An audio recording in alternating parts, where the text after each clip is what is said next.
yang saya tengok yang penduduk dapat manfaat daripada program Kampung Angkat Madani ini, yang pertama lampu solar, yang kedua Dewan Orang Ramai, lepas tu gelanggang futsal macam yang kita boleh nampak ni. Perubahan yang paling besar saya nampak sejak program Madani ini dilancarkan, sekiranya kita berjalan kaki, kita risau juga kalau ada ulang ke, kalau ada apa kan. Tapi bila sejak ada lampu solar ni, alhamdulillah.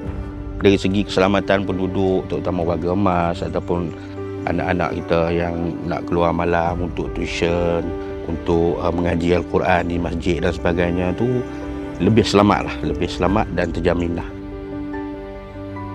Kami boleh menjalankan perniagaan, bukan saya saja, banyak lagi tempat lain kan. Di sini pun banyak, mi udang pun banyak tempat. Opok leko pun ada, yang leko show pun semua ada. Jadi semua boleh bergerak, sebab apa, kemudahan dia tu cukuplah bagi kami. Saya mengambil semangat dari segi konsep kerajaan ni yang mengambil Pulau Tuba ni. Kami sebagai penduduk kampung ni lebih teruja, lebih semangat. Apa saja program yang kerajaan laksanakan, insya-Allah kita akan sokong, kita akan ikut.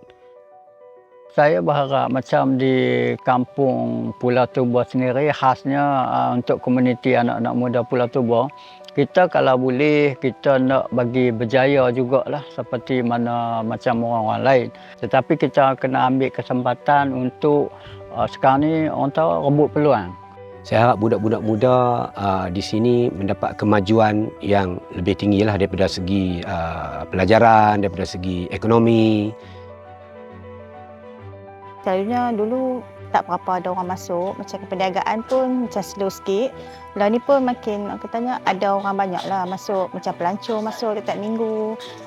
Kiranya perniagaan tu ada naik lah sikit. Kalau untuk Kampung Angkat Madani, kita yang bagi macam kios apa ni, saya lebih bersemangat lah. Kalau boleh saya nak kembangkan lagi bisnes, macam selain pada sate, kita kena buat perniagaan lain-lain lah.